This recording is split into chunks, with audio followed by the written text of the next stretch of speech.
참여 예수님. 네, 인천에서 왔습니다. 김현우 바우로 신부입니다. 만나서 반갑습니다.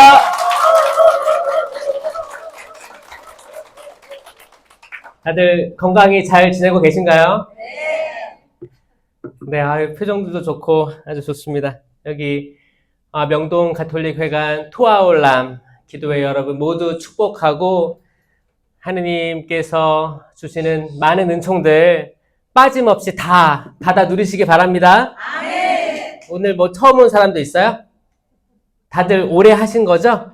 또 투아올람에서 하는 그 모든 하느님의 일들 잘 이루어지기 바라겠습니다.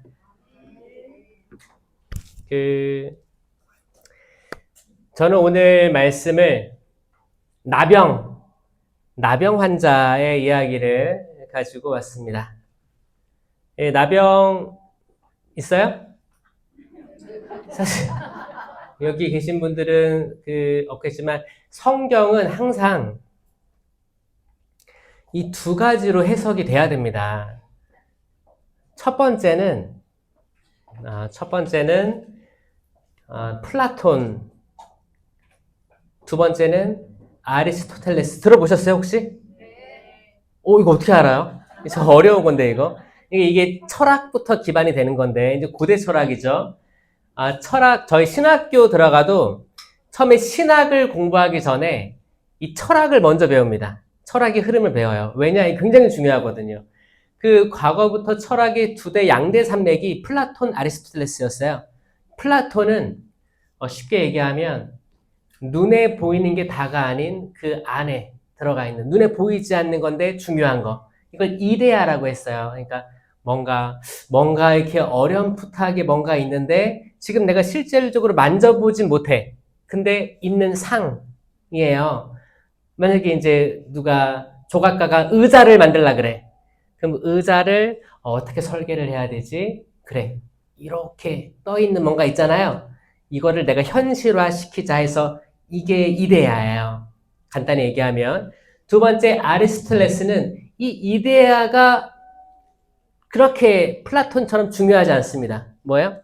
직접 만져보고 냄새 맡고 이런 게 다 중요한 거예요. 이게 중요한 거예요. 근데 이게 나중에 양대 산맥으로 쭉 발전을 하는데 지금까지 내려오고 있는 거예요. 성경도 이 두 가지에 맞춰가지고 해석돼야 됩니다. 한 곳에 치우치면 개신교처럼 성경 문자주의가 될 수 있어요. 성경 문자주의는 뭐예요?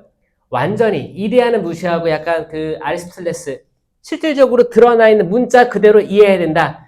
그렇게 되면 여러분 묵상이 안 될 거예요. 묵상이 안 되고 구약 성경이 굉장히 무섭게 느껴질 수도 있습니다. 예를 들어가지고 5,000명을 먹이신 기적 하면 아리스토텔레스적으로 해석을 하면 뭐예요? 정말 5개가 있었는데 물고기 2마리 있었는데 앉은 사람이 장정만 5,000명이었다. 그러면 더 많은 사람이었겠죠? 장정이면 그 당시 남자일까요, 여자일까요? 남자겠지. 장성한 남자만 5,000명이었으니까 지금 여기도 봐봐요. 여기 남자가 얼마나 있을까요? 하나, 둘, 셋, 3명 정도. 그러니까 그 당시 여자들이 더 많았을 거라고 추정하는 거예요. 그러니까 더 많은 사람 배불리 먹인 거예요. 그 남은 조각을 모아보니까 12광줄에 가득 찼다. 그러니까 이거를 그대로 다 만져지고 느껴지고 체험되는 것들을 해석하는 거죠. 그러면 어떻게 먹였을까요? 어떻게 빵 5개와 물고기 2마리로 먹였을까요? 이렇게 아주 자잘하게 뜯어가지고 어떻게 할 수 있는 그게 뭐예요? 아리스토텔레스적 해석 방법인 거예요. 거기에는 그러니까 기적은 약간 이데아 쪽이죠. 눈에 보이지 않고 신기한 거, 은총, 하느님의 은총을 어떻게 내가 일일이 다 나열을 해. 그렇죠? 그래서 그때 어떤 사람은 이렇게 해석을 했어요. 아마도 사람들이 예수님이 빵 5개, 물고기 2마리로 하려고 하니까 자기들이 꼼쳐놨던 주머니에 있던 것들을 자발적으로 꺼냈을 거다. 되게 현실적이죠. 왜냐면 부족하니까 5개와 2마리 부족하잖아요. 또 배불리 먹였다고 하니까 자잘하게 뜯진 않았을 거란 말이에요. 배불리 먹었다. 그러니까 분명히 사람들이 마음이 움직여가지고 꺼내서 나눠 먹으니까 배불리 먹었고 이게 거기서 끝나는 게 아니고 남은 조각을 먹으니까 12광주리에 가득 찼다. 굉장히 아리스토텔레스적 해석이죠. 실질적으로 만져주고 실질적으로 먹은 거예요. 거기에는 기적이 드러나지 않을 수 있어요. 근데 이제 그 플라톤적 해석을 하면 어떻게 할까? 모르는 거다. 실질적으로 드러난 건 그거지만 놀라운 힘, 기적이 분명히 작용했다는 거예요.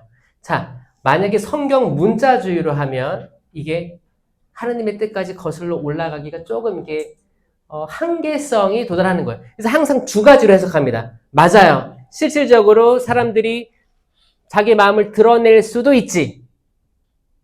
하지만 하느님께서 역사하셨을 수도 있죠.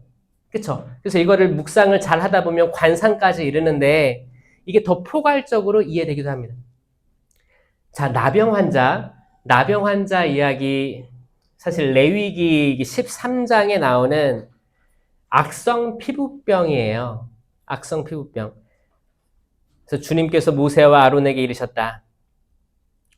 누구든지 살갗에 부스럼이나 습진, 얼룩이 생겨 그 살갗에 악성 피부병이 나타나면 그를 아론 사제나 그의 아들 사제 가운데 한 사람에게 데려가야 한다라고 돼 있습니다.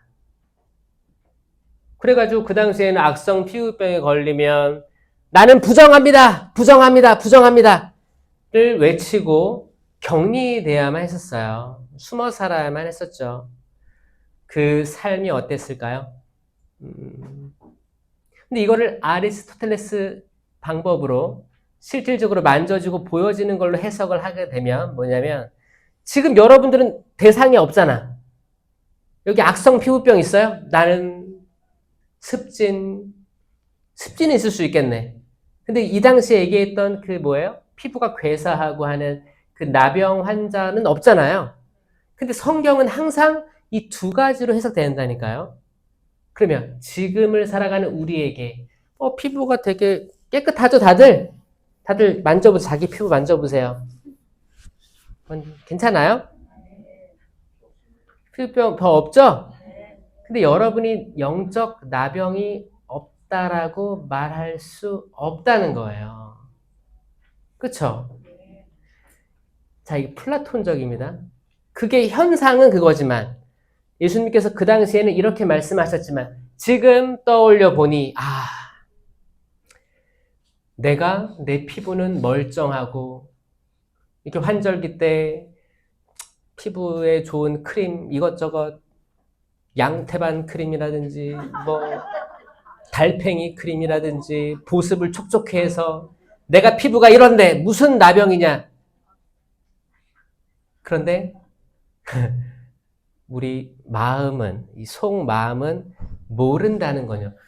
예수님께서 항상 나병에 대해서는 치유해 주시길 원하셨어요. 성경에 뭐가 있었을까요? 나병. 기억나는 거 있어요? 나병. 구약에도 있고 신약에도 있어요. 구약 성경에는 특별히 나만 유명하죠. 나만 장군이 있었습니다. 이거는 이제 열왕기 하권 5장 10절에 나옵니다. 이때 그 치유의 전도사가 됐던 예언자가 누굴까요? 엘리 1번 야, 2번 사. 네, 엘리사가 하느님의 명을 받고 이제 이 나아만 장군을 치유하기 위해서 합니다. 근데 그때 이거를 잘 들어보면 사실 우리 얘기거든요. 엘리사는 심부름꾼을 시켜 말을 전하였다. 자, 엘리사가 심부름꾼을 시켜. 이거를 묵상을 해보면 여러분, 장군은 어마어마한 권력을 가졌어요. 여러분, 그 10인대장, 50인대장, 100인대장 들어보셨죠? 만약에 10인대장이면 10명이 있는 거에 장이고 50인대장 하면 50명, 100인대장, 이렇게 1000인대장 이렇게 있는 거예요. 근데 장군이라고 하면 그 모든 걸 통솔하는 짱이에요, 대빵! 근데 10인대장하고는 차원이 틀리죠? 요즘에도 지금 막 삼성장군, 사성장군 이렇게 대단하잖아요. 장군이란 말이에요. 장군이면 급이 아예 틀린데 엘리사는 본인이 직접 나 엘리사가 여기 있어. 장군 이리 오시오. 이렇게 한 게 아니고 누굴 보냈어요? 심부름꾼을 보냈다. 심부름꾼을 보냈다. 여러분 그 주교님을 만나는데 본당 신부가 복사 한 명을 보내면 돼야 안 돼요? 급이 안 맞는 거야. 급이 안 맞는 거. 초대를 하는데 급이 돼야 될 거 아니에요. 근데 이 급이 완전히 무시된 상황이었던 거예요. 그러니까 나아만 입장에서는 기분이 좋을 리가 없었죠. 화가 났어요. 화가 났습니다.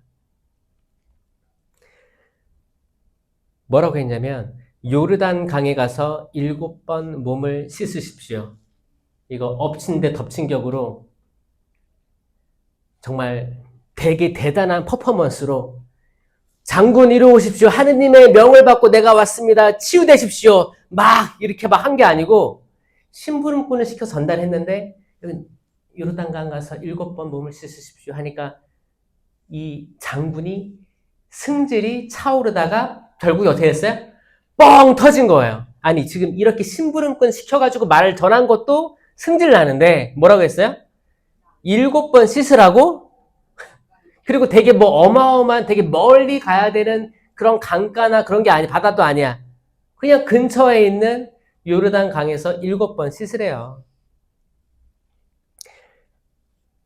열왕기 하권 5장 11절 나아만은 화가 나서 발길을 돌리며 말하였다.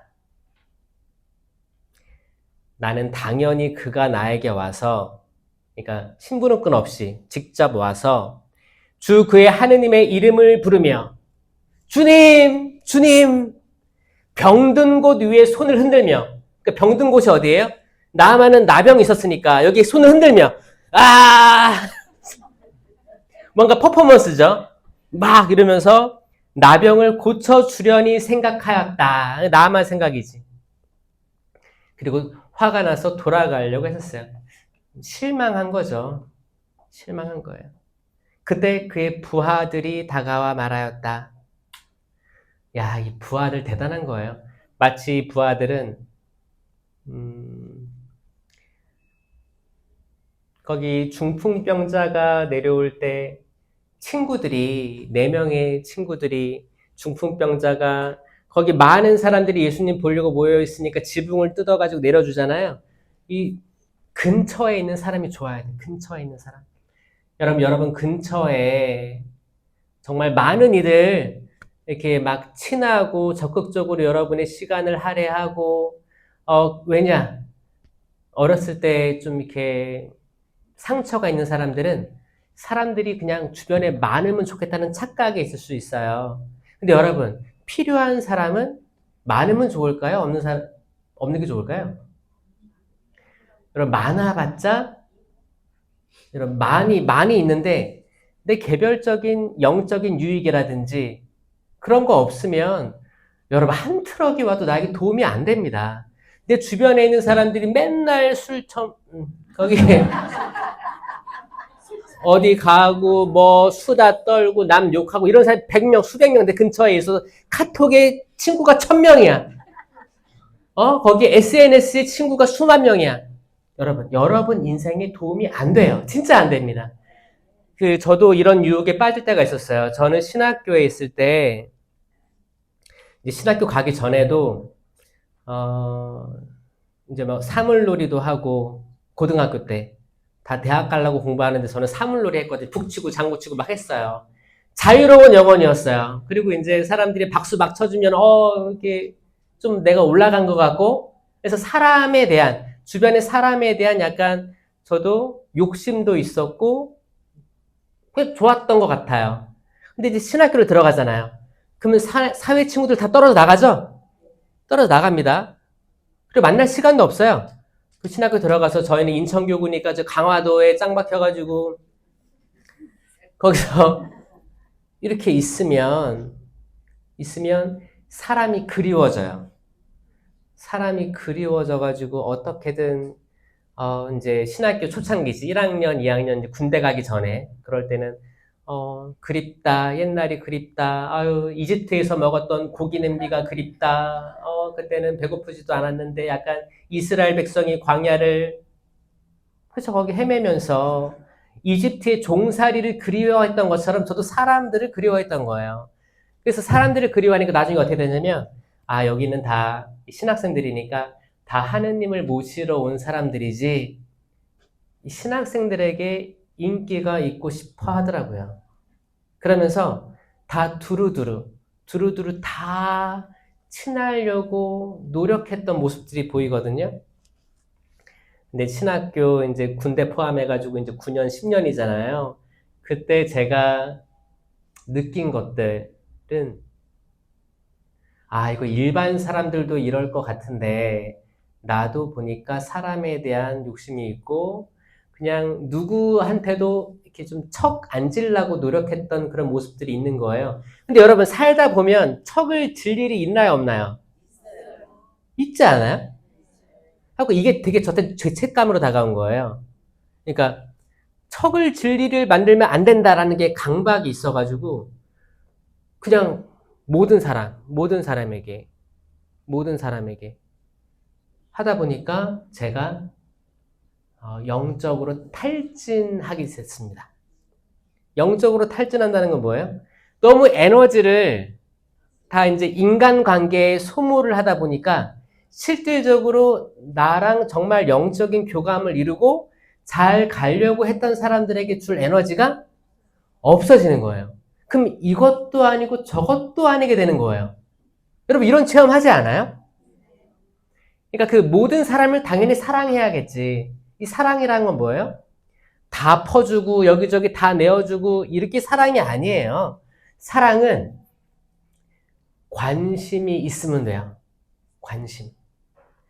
사랑의 반대말은 무관심. 사랑은 영어로 뭐예요? love. 어우, 똑똑하시네. 그럼 무관심은 영어로 뭐예요? 우와, 누구예요? 어머, 맞아요. 무관심은 영어로 indifference라고 합니다. indifference라고 해요. 저는 그 호주에서 선교 생활하면서 이 단어에 대해서 굉장히 많이 생각할 시간을 가졌어요.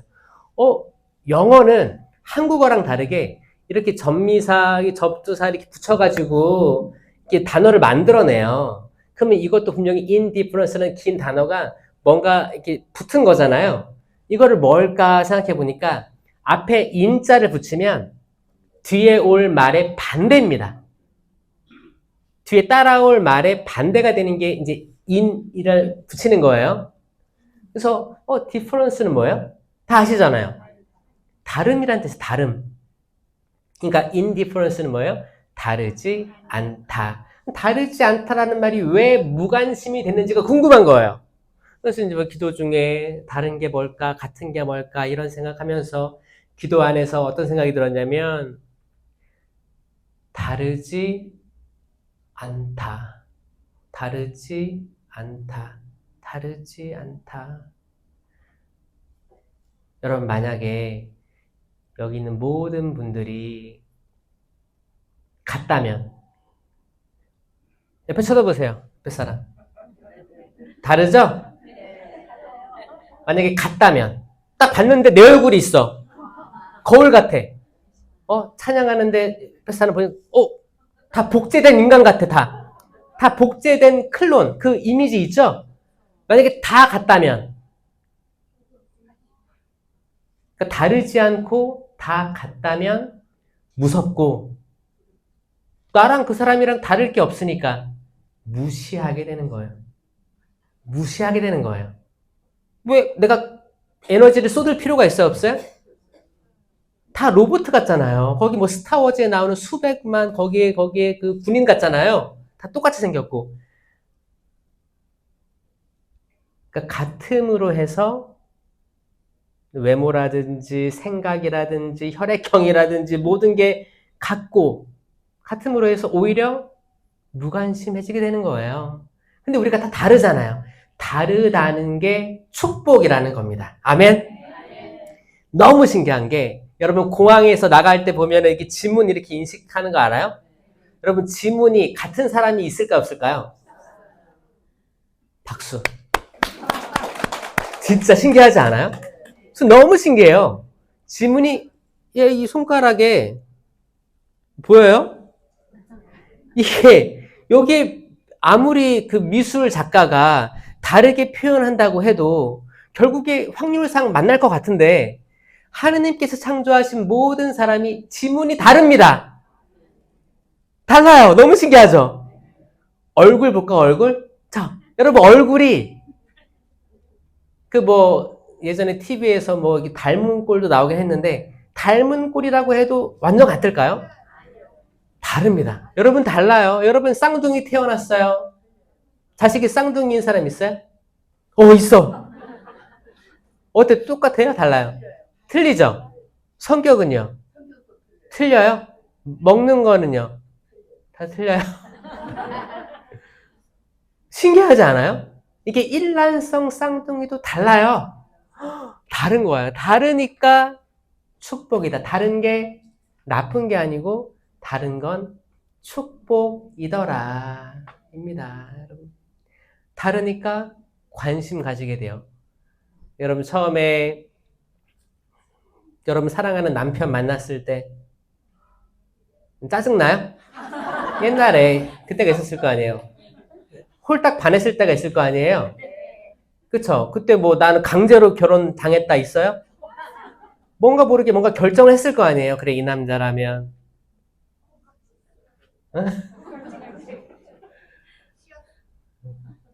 지금 여기 있는 그 남편들에게 물어봐도 같은 반응일 거예요. 서로.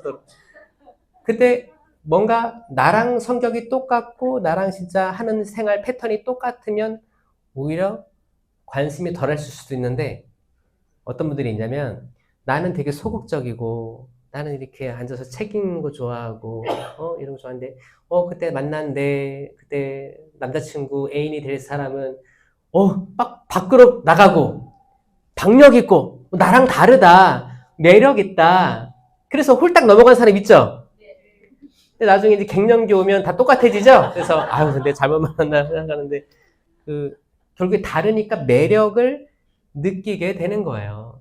오히려 같으면 싸웁니다. 여러분, 나는 딸을 가지고 있다. 딸 있다. 특히 여자분들, 딸이 엄마랑 비슷하잖아요? 묘하게 싸웁니다. 그 딸도 안 져요.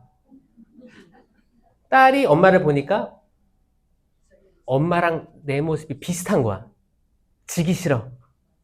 오히려 지금 이게 약간 거울대고 싸우는 거랑 비슷한 형국이 돼요. 자, 남자아이들 아버지랑 안 좋아요. 신기하죠? 근데 이 저도 그랬거든요. 아들들이 나중에 이제 사춘기 때는 모르겠어요. 나중에 크면 거울을 보잖아요. 나 아빠 닮았네. 근데 평상시에 아빠를 별로 안 좋아했어. 그러니까 내가 닮았기 때문에 안 좋아할 수 있구나. 나중에 깨닫는 분들이 많아요. 근데 뭐예요? 닮으니까 오히려 미묘한 갈등이 있어요. 완전히 다르다면. 그러니까 아빠가 딸이랑 사이 좋아요, 안 좋아요? 신기하죠? 또 아들이랑 엄마랑 오히려 엄마들이 아들이랑 나중에 짝사랑에 빠진다니까요? 신기하게. 좀 많이 다를 때 매력을 느낀다라는. 다르다는 건 축복이죠? 네. 다르니까 천만다행이에요. 혈액형도 예전에는 혈액형으로 구분했지. A형, B형, C형 없죠? 그다음에 O형, A, B형. 여기 A형 있어요? B형. B형은. O형, A, B형. 골고루 있네요. 골고루 있어. 근데 이게 사람을 네 가지 성격으로 구분하는 게 맞아요? 안 되는 거 아시죠?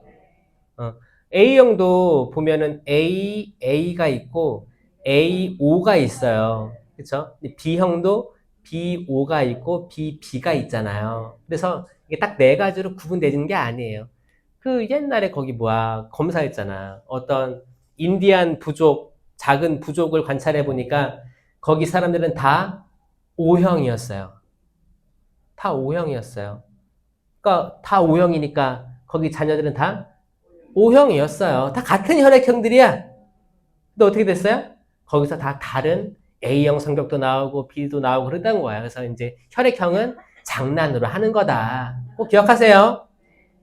그래서 혈액형 때문에 상처받지 말아요. 가끔 이래요. 애들이 집에 와가지고 학교 갔다 와가지고 엄마 나는 왜 A형이야? 맨날 놀려. 설명해 주셔야 돼요. 아니다 설명해야 돼. 지금 이제 시간이 발전해가지고 그게 지금 뭘로 됐어요? MBTI라고 들어봤어요? 여러분 안 해봤죠 그거? 해본 사람도 있고 안 해본 사람도 있을 거예요. 원래대로 하려면 문제를 한 100개 풀어야 돼요. 100개 풀어야지 나오는 거예요. 근데 지금 인터넷으로 하다 보니까 금방 되죠? 다 믿을 게 안 돼. 그걸 100개 풀어서 정말 한다 해도 그렇게 되지 않습니다. 그거는 16개로 나눠지거든요. 아니에요. 사람은 하느님께서 만든 사람은 그것보다 더 풍성하게 엄청난 다양한 그 탤런트들이 다 주어져 있어요. 여러분이 가지고 있는 그게 제일 좋은 거예요. 여러분들이 가진 성격이 제일 좋은 거예요. 아멘. 여기 내성적인 사람들 손 내려보세요. 난 외향적이다. 외향적인 사람은 손 잘 들어 또. 잘 들어. 여러분 외향적인 사람들은 그 탤런트를 주어진 거예요. 왜 하느님께서 계속 너 밖에 나가서 뭘 해라. 내향적인 사람들은 뭐예요? 좀 이렇게 내부 나를 돌아다보고 뭐 글을 쓰던가 예술 작품을 하던가 이렇게 잘해라. 그리고 외향적인 사람 나가서 리더십도 있고 뭘 하고 이렇게 이끌어라. 그 아주 고유한 동등한 차원의 선물들이에요. 맞죠? 그러니까 자기에 대해서 자부심을 가지기 바랍니다. 자부심을 가져야 돼요. 왜? 하느님께서 나를 사랑하셔가지고 나에게 아주 딱 좋은 걸 주셨다. 아멘. 나병은 여기는 없지만 영적 나병은 내가 나에 대해서 뭔가 부족함을 느끼는데 뭐예요? 비교를 하면서 부족함을 느끼는 거예요. 저 사람은 저거 가졌는데 나는 왜 저거 없을까? 나도 이렇게 막 거기 뭐 학교에서 장기자랑 할 때 무대에 나가가지고 노래를 부르고 싶은데 춤을 추고 싶은데 나는 왜 저 학생처럼 저 친구처럼 저런 게 없을까? 나는 너무 부끄럽고 나는 일어나서 책 읽으라고 하면 얼굴 빨개져가지고 덜덜덜 못 읽고 왜 그럴까? 이게 뭐예요? 약간 자기에 대해서 그런 사람들도 하느님의 복을 받은 건데 자존감이 좀 떨어져 있는 거죠. 나에 대한 확신이 없는 거죠. 내가 이렇게 만들어졌어도 나를 통해 하느님께서 역사하실 텐데 여러분 내성적인 사람들이 더 묵상 그리고 심사숙고 그리고 남을 배려하는 마음 공감하는 능력이 엄청 큽니다. 그 적극적으로 밖에 돌아다니는 사람들 있죠? 그 사람들은 너무 할 게 많아 사실. 할 게 많아. 여러분들 내성적하고 외향적하고 이거를 뭘로 잘 구분하는지 알아요 요즘에는? 그냥 뭐 단순히 나가는 걸 좋아하고 안에 있는 걸 이게 다가 아니고 내가 힘들 때 자기가 힘들 때 지치고 힘들어 피곤할 때 밖에 나가서 사람 만나는지 그러니까 평상시 말고 컨디션 좋을 때 하는 게 아니에요. 컨디션이 안 좋아 안 좋은데 집에 있어서 뭐야 나가자 이런 사람들이 외향적이라는 거예요. 근데 피곤해 힘들어 그럼 쉬어야 되는 사람은 내향적이라는 거예요. 이게 언제? 컨디션이 좋을 때? 아니, 컨디션이 안 좋을 때. 컨디션이 안 좋은데도 불구하고 기어 나가는 사람도 있어요. 그 단순히 사람들 리드하는 게 다가 아닙니다. 그러니까 다 이거를 비추어 봤을 때 나는 외향적이다. 손 들어보세요. 지금 컨디션이 안 좋아도 나오셨죠, 여러분들? 나는 내향적인 것 같다. 그럼 다 오늘 컨디션이 좋아서 나오신 거예요? 좀 살만해서 나오신 거예요? 저는 MBTI 할 때 그 내향적, 외향적 수치가 있어요. 이게 할 때마다 바뀌어요. 그 MBTI는 명백히 딱 뭐다라고 얘기하지 않습니다. 뭐 I가 몇 프로고 E가 몇 프로다라고 해요. 그러니까 결국에는 왔다 갔다 하는 거예요. 그러니까 그런 거 뭐 이렇게 막 신뢰하지 마시고 그냥 내가 주어진 대로 살아가는 거. 하느님께서 나에게 많은 것들을 주셨어요. 근데 거기에 대해서 내가 감추고 싶어. 내가 만약에 아버지, 어머니 밑에서 내가 자녀로 성장했는데 어떨 때는 나의 아버지가 굉장히 부끄러울 때도 있어요. 어머니가 부끄러울 때도 있어요. 아니면은 가정 형편이 넉넉지 못해서 이게 되게 싫었을 수도 있어요. 근데 이게 어느 순간 성장하게 되면 이게 나에게 전혀 부끄러움이 되지 않을 때가 있습니다. 맞아요? 왜냐하면 이건 돈으로 살 수 없는 뭔가 하느님께서 주신 놀라운 것을 부모를 통해서 내가 이런 게 있었네? 이런 걸 깨달을 때가 있거든요. 그럴 때 내가 이거를 밖에 나가서 얘기한다고 해서 나를 사람들이 누가 해코지 하고 그런 게 있어요?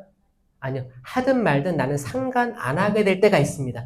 이거를 사람이 전인적으로 성장하는 과정이에요. 그래서 이제 나중에는 그렇게 되는 거지. 아, 하느님이 나를 딱 이 가정에 보내주셔가지고 이 가정과 더불어서 내가 자아 실현을 할 수 있게끔 도와주셨구나. 하느님 나 사랑하시는구나. 하느님 세상 사람들이 봤을 때 그렇게 넉넉하지 않고 교육도 넉넉히 받지 못했지만 뭐 예전에는 특히 이제 여성분들이 원하는 교육을 다 못 받았던 세대도 있습니다. 아들부터 대학 보내야 된다, 잘 키워야 된다 해가지고 딸들은 뭐 이렇게 미술적 재능이 있는데, 음악적 재능이 있는데 거기 보낼 돈이 어딨어? 다 남자에게, 오빠에게 다 모든 거 올인하고 키웠을 때 서운한 적 있었죠? 그렇게 여기 음악적 재능과 미술적 재능이 옛날에 그랬거든요. 그랬어요. 그것도 존재했으니까. 그러니까 거기서 만약에 상처가 가득한 사람 같은 경우에는 나는 절대 그렇게 안 키울 거야.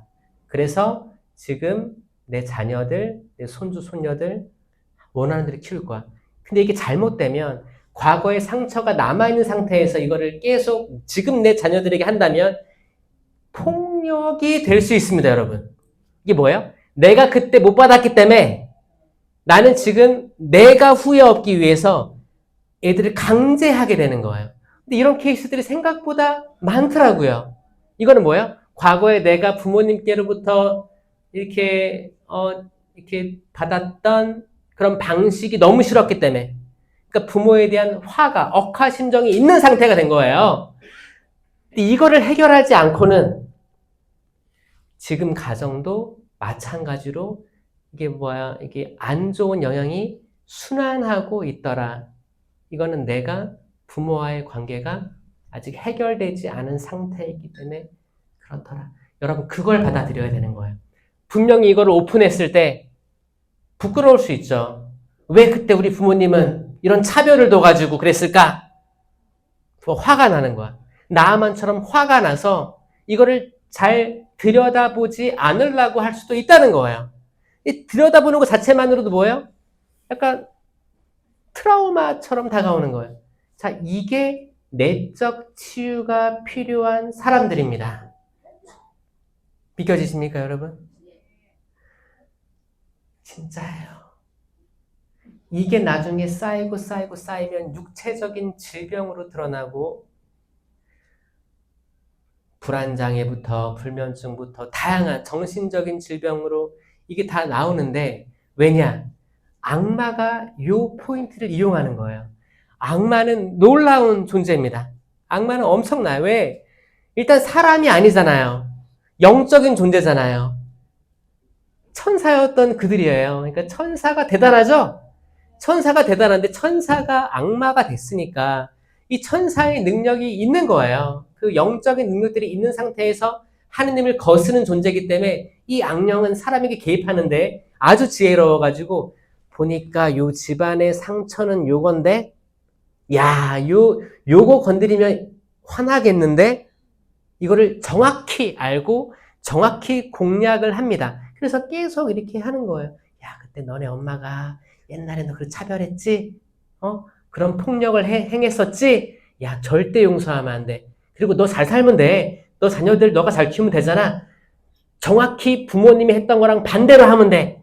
자, 이거 다 악마가 계산하는 겁니다. 들을 땐 좋아 보이죠? 들을 땐 좋아 보여. 그래, 부모님이 했던 거 정반대로 하면 돼. 이건 뭐예요? 아직 그 상처가 해결되지 않고 약간 복수심이 있는 상태인 거예요. 이 부모에게 대한 복수심이 있는 상태가 얼마나 무서운가. 이게 영적 나병의 상태입니다. 질문 던질게요. 나는 영적 나병이 손톱만큼이라도 있는 것 같습니다. 손 들어보세요. 손톱 조그맣게라도 얼룩이라도 있다. 여러분, 이게 중요한 거예요. 여러분들은 어떤 상태냐? 내가 지금 실질적으로 피부도 너무 좋고 뽀사시하고 너무 잘 가꿔가지고 이렇게 있는데 내가 영적 나병으로 나를 드러내기를 꺼려 했었구나를 자각하는 사람이고, 손을 들었다 함은 마치 10명의 나병 환자들이 스승님, 예수님, 저에게 자비를 베풀어 주십시오라고 말하는 사람들입니다. 아멘? 이거 굉장히 어려운 거거든요. 저도 그렇지 못했어요. 저 신학교 때 생각하면 눈물 없이 얘기할 수가 없어요. 잘 때마다 베갯잎을 적졌어요.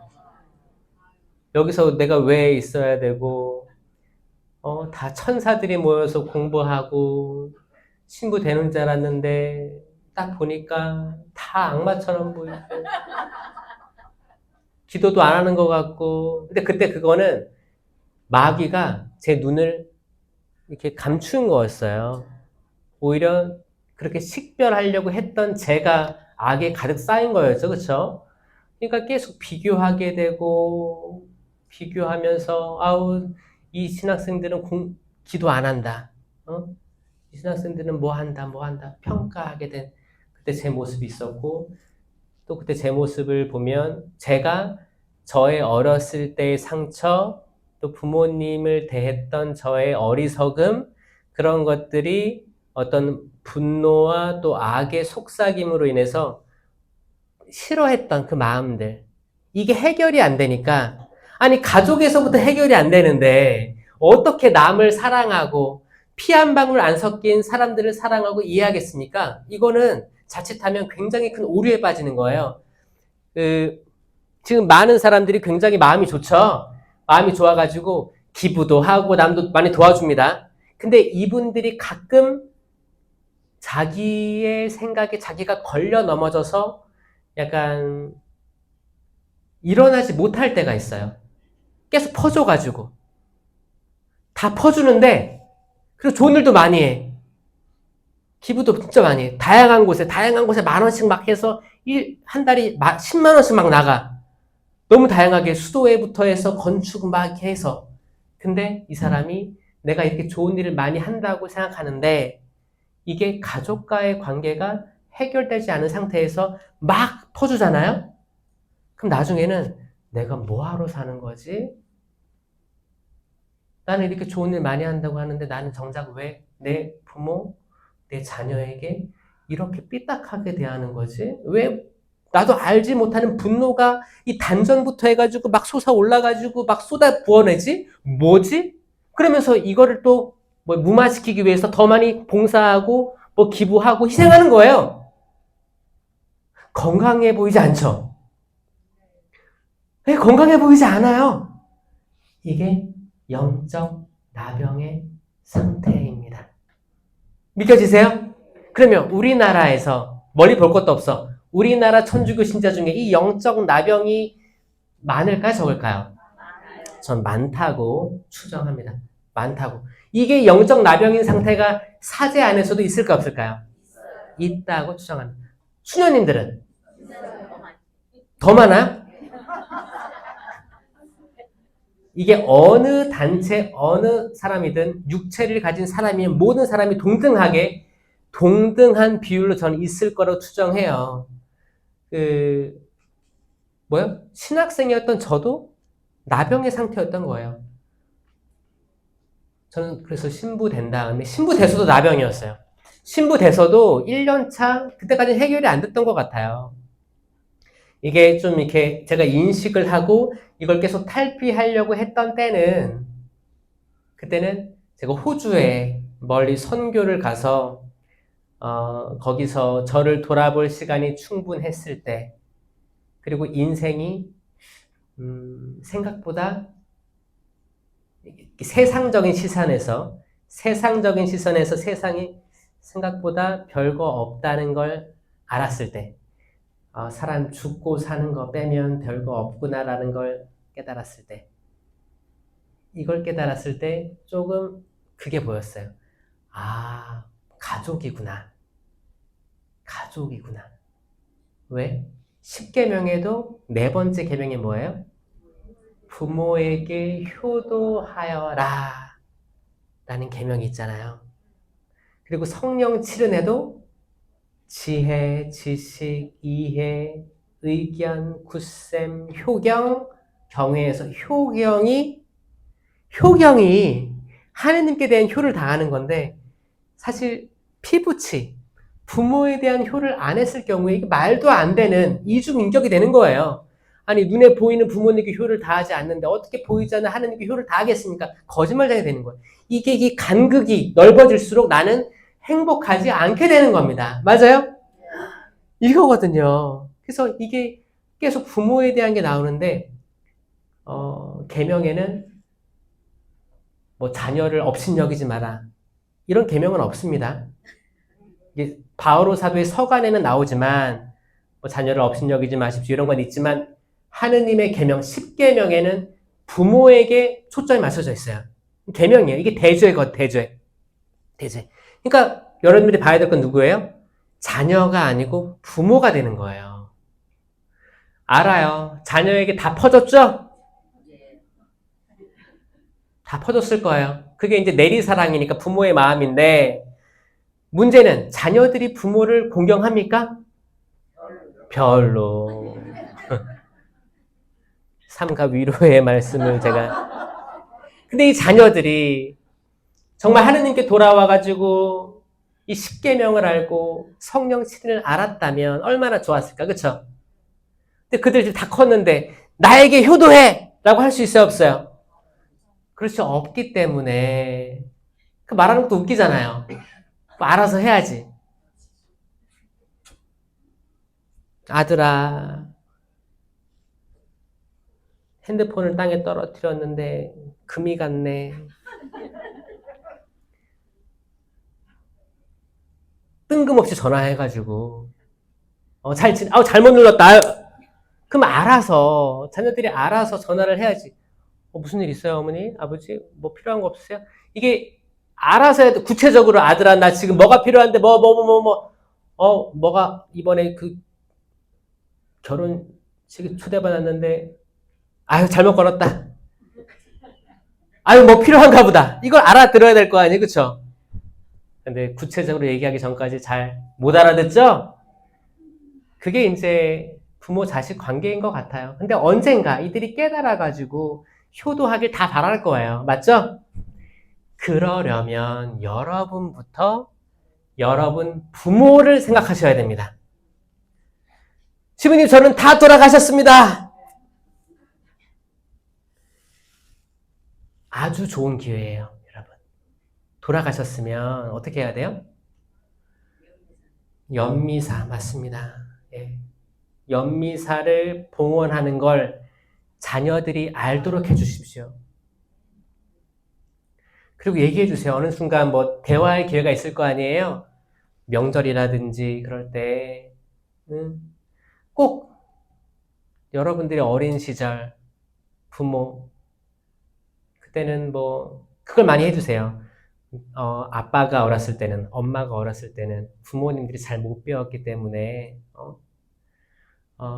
좀 오해도 있었지만 지금 다 이해하고 그분들이 그냥 하늘나라에서 천상 영복을 받기를 빈다. 그래서 나는 계속 연미사를 기억해주고 왜냐면 이게 지상에서 최고의 선물이 된다더라. 자, 여러분 그 말을 자녀가 들었을 때 이 생각을 하는 거예요.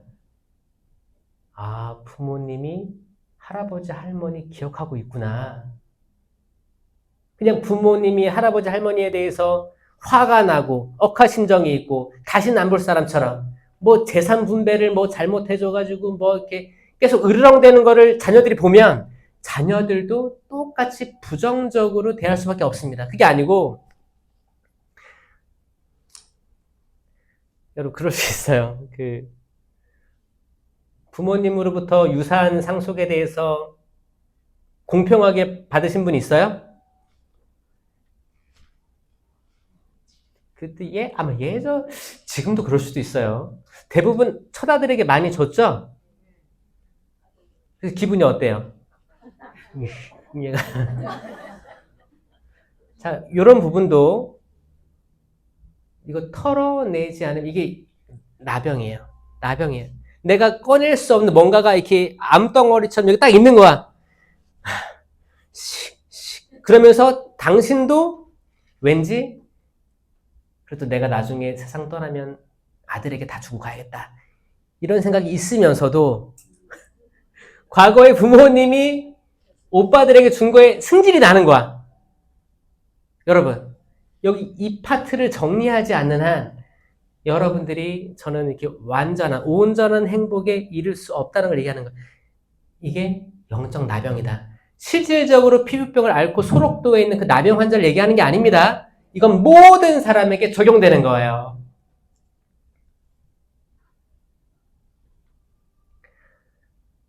이제 마테오복음, 마르코복음, 루카복음은 공관복음이라고 합니다. 요한은 빠져 있어요. 요한은 빠져 있습니다. 요한은 조금 독특한 신학을 전개합니다. 어둠과 빛이라든지 이렇게 딱 극명하게 그 신학이 반영된 거고 그리고 제일 늦게 쓰여진 복음서예요. 근데 그 전에 마테오, 마르코, 루카는 공관이라고 하는데 이 공관복음 다 나오는 게 10명의 나병 환자 치유 이야기예요. 마테오 복음에는 8장 2절, 마르코 복음에는 1장 40절, 루카 복음에는 5장 12절에 나오기 때문에 이 공관이 다 들어가 있으니까 이건 실제로 있었던 일이라는 게 증명되는 거예요. 어떤 나병 환자, 이거는 10명의 나병 환자 말고 어떤 나병 환자 한 명입니다. 어떤 나병 환자가 다가와 예수님께 엎드려 절하며 이렇게 말하였다. 주님께서는 하고자 하시면 저를 깨끗하게 하실 수 있습니다. 저를 따라하세요. 주님께서는 하고자 하시면 저를 깨끗하게 하실 수 있습니다. 한 번 더. 주님께서는 하고자 하시면 저를 깨끗하게 하실 수 있습니다. 자, 이게 과거의 성경에서 지금 살아있는 말씀이 되려면 이게 여러분이 절을 하는 거예요. 그러니까 그 당시에 나병 환자가 한 말이 아니고 지금 살아가는 저를 다시 한번 해볼게요. 주님께서는 하고자 하시면 저를 깨끗하게 하실 수 있습니다. 아멘. 와. 주님께서는 하고자 하실까요? 아니면은 오랫동안 고통받기를 원하실까요? 하고자 하시죠. 내가 하고자 하니 깨끗하게 되어라. 내가 하고자 하니 깨끗하게 되어라. 누가? 예수님께서 원하시니 여러분 각자가 깨끗하게 되어라. 너무너무 마음을 위로해주는 말씀 아닙니까? 그쵸? 저는 기도에 나오시는 많은 분들이 때론 이렇게 지향들을 가지고 와요. 어떤 지향이냐면 내 남편이 깨끗하게 되었으면 좋겠습니다. 정신 차리고 잘 살았으면 좋겠습니다. 남편 때문에 결혼하려고 세례받고 했는데 이제 남편은 안 나오니까 화나는 거예요. 내 자녀가 깨끗하게 되기를 원합니다.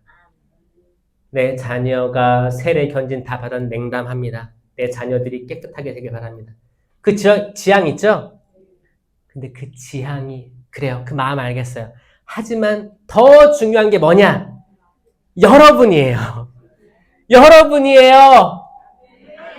저 저번에 어떤 게 있었냐면 안수 받으러 왔는데 그 안수 주러 갔는데 자녀 사진을 이렇게 보여주는 거예요. 이거 뭐예요? 지금 내가 받은 안수가 이 썩어 빠진 자녀에게 제발 전달이 돼가지고 제발 깨끗하게 됐으면 좋겠는 거예요. 그래 그 마음 알아요. 그 마음 알지만 중요한 건 뭐예요? 지금 여기 손수 찾아오신 여러분들의 마음이 깨끗해지길 바랍니다. 아멘. 주님께서 원하시니 깨끗하게 되길 바랍니다. 아멘. 제가 원하는 거예요? 아니요. 주님께서 내가 하고자 하니 누가? 너의 남편이? 너의 자녀가? 아니요. 너가 깨끗하게 되길 바란다. 아멘. 아멘. 이거거든요. 근데 이게 생각보다 받아들이기 어려운 것 같아요. 왜냐면 특히 어머님들은 내리사랑이잖아. 그러니까 이제 힘들게 성주순례를 가도 여기 막 와도 버스 타고 힘들게 왔어. 대중교통 끼면서 막 힘들게 왔어. 근데 내 아들 위해서 기도해야지. 내 딸 기도해야지. 미사제약 넣어야지. 나 넣어야지. 할 것 많아. 퍼줄 것 많아. 근데 정작 뭐예요? 나는 공허한 거예요. 나는 그냥 내가 이렇게 살다 가나 보다. 나는 그냥 이렇게 퍼주면서 살다 가나 보다. 위축되고 잘 모르겠는데 드러내지 못하겠는데 사람이 말라 비틀어지는 것 같은 거예요. 건조하고 그래 피부는 탄력 있지. 보톡스도 넣고 막 응? 근데 속마음은 말라 비틀어지고 이제 더 이상 나에 대한 사랑을 하느님이 나를 이쁘게 너무너무 아름답게 쓸모있게 창조해 주셨는데 나에게 관심을 쏟고 내가 뭘 좋아하지? 스스로한테 하는 거예요. 내가 뭘 좋아하더라? 나는 만약에 혼자 이렇게 명동에 이렇게 오면서 그래요. 배고프니까 점심 한 끼 먹어야겠다. 내가 뭘 좋아하더라? 삼겹살 혼자 구워 먹을까? 오랜만에. 이 돈 아껴가지고 자녀 줘야지 뭘 먹어. 오랜만에 나 해장국 저거 한 그릇 먹고 싶은데 해장국 사 먹을까? 누가 아껴가지고 자녀 뭐 해줘야지. 아니면은 기부해야지. 그 마음은 감사합니다. 그런데 그게 다가 아니라는 거예요. 그쵸? 네. 여러분,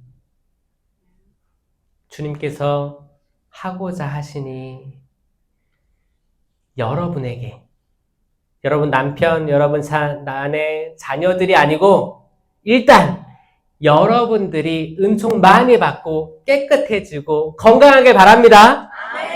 이렇게 가슴에다가 이렇게 손을 이렇게 해보세요. 나를 안아주세요. 토닥토닥. 토닥토닥. 고생 많았다. 고생 많았다. 지금까지 이제 남들을 위해 많이 살았으니까 이제 나도 사랑하며 살아보자. 하느님이 내 오장육부 만들어주셨으니까 나를 통해 좋은 일들을 하고 싶으니까 내가 건강하게 기쁜 마음으로 내 과거에 어떤 상처가 있든 이거를 숨기는 게 아니고 내가 무덤까지 가져가는 게 아니고 열어 젖히는 거예요. 자, 이제 그만 토닥이시고 루카복음 17장 17절 19절에 10명의 나병 환자가 나옵니다. 그들은 동굴에 있었어요. 동굴에 숨어 있었어요. 왜? 나는 지금 악성 피부병으로 저주받은 상태니까. 근데 저기 예수님 지나가시는데 햇빛을 오랜만에 봅니다. 이 어두운 거기 동굴에 있었으니까 햇빛을 못 봤어요. 햇빛을 못 보면 사람이 이게 굽습니다. 곱추병이라고 하죠. 비타민 D가 있어야 돼. 요즘에는 워낙 사람들이 또 집에 있는 걸 좋아하잖아요. 그러니까 비타민 D를 약으로도 섭취합니다. 햇빛 보기 싫어가지고. 그러니까 그 당시에도 곱추병 걸려가지고 이렇게 꾸부정하고 이렇게 있었어요. 감추고 이렇게 피부병을 감추려고 있었는데 정말 예수님께서 오신다고 하니까 야 가보자. 하고 10명의 나병 환자가 햇빛을 쐬고 동굴 밖으로 나가서 가까이 갑니다. 그리고 저 멀리 계신데 소리치는 거예요. 예수님, 스승님, 저희에게 자비를 베풀어 주십시오. 라고 했어요. 이때 10명의 나병 환자들이 좀 부끄러웠을 거 아니에요? 그때 어떻게 했을까요? 예수님, 저에게 자비를 베풀어 주세요. 이렇게 했을까요?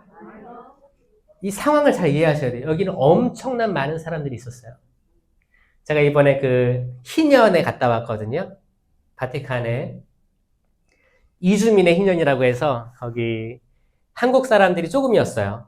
근데 거기 대부분이 유럽에서 왔거나 미국이나 다른 나라 많았어요. 그럼 거기서는 비바빠빠 그래요. 교황님 그러거든요. 근데 저희들도 비바빠빠 했겠어요? 저희도 수가 적었어요. 한 10명인가 밖에 안 됐어요. 그래서 어떻게 했냐? 이제 교황님 여기 지나가시니까 수많은 사람이 있고, 아, 교황님 귀에 좀 특이한 말이 있어야겠다. 그래서 저희는 한국말로 교황님 사랑합니다 이렇게 했어요. 교황님. 그러니까 교황님 지나가시다가 이렇게 보는 거지. 왜 대부분 비바 빠빠 하고 있는데 교황님 새로운 언어가 들리니까 단전부터 해서 끌어오르는 목소리로 막 소리쳤어요. 그래야 그 군중 속에선 들리는 거예요. 이때도 군중이었습니다. 어마어마한 인파가 예수님 따라다닌 거예요. 그때 그 나병 환자가 보였겠어요? 아니에요. 예수님! 스승님! 아마 10명이 똑같이 얘기했을 거예요. 자, 하나, 둘, 셋! 이렇게 했을 거예요. 그래야 들릴 거 아니에요. 들려가지고 이렇게 하니까 예수님께서 가서 사제들에게 너희 몸을 보여라 라고 말씀하시는 겁니다. 어떤 분들은 실망했을 거예요. 아니 지금 당장 고쳐주시지 뭐 사제에게 가. 마치 나아만처럼 엘리사의 심부름꾼이 와가지고 7번 몸을 씻으래요. 나는 지금 막 손을 흔들고 치유를 원했는데 이게 뭐야? 아마 10명의 나병 환자들도 지금 즉시 치유가 없는 걸 보고 실망했을 수 있습니다. 하지만 그들은 사제에게 갔습니다. 아멘. 여러분, 그러니까 사제에게 가셔야 돼요. 많은 분들이 또 사제에게 상처받는 이들도 꽤 되거든요. 그래도 사제들에게 가셔야 됩니다.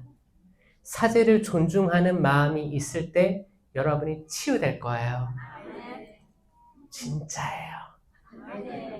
레위기에 나온 거예요. 레위기에 제가 아까 13장 2절 그랬잖아요. 그런 질병이 나타나면 그를 아론 사제나 그 아들 사제들 가운데 한 사람에게 데려가야 된다. 사제에게 데려가는 그 믿음이, 그 마음이, 미사를 봉헌하는 그 마음이 그를 깨끗하게 할 겁니다. 아멘? 그리고 10명이 치유받았어요. 근데 이 치유가 이 치유에서 끝나지 않음을 이야기합니다. 구원된 사람 몇 명이었어요? 한 명입니다. 맞아요. 10명이 치유됐어요. 하지만 구원된 이는 외국인 나병 환자 1명이었다고 성경은 이야기하고 있습니다.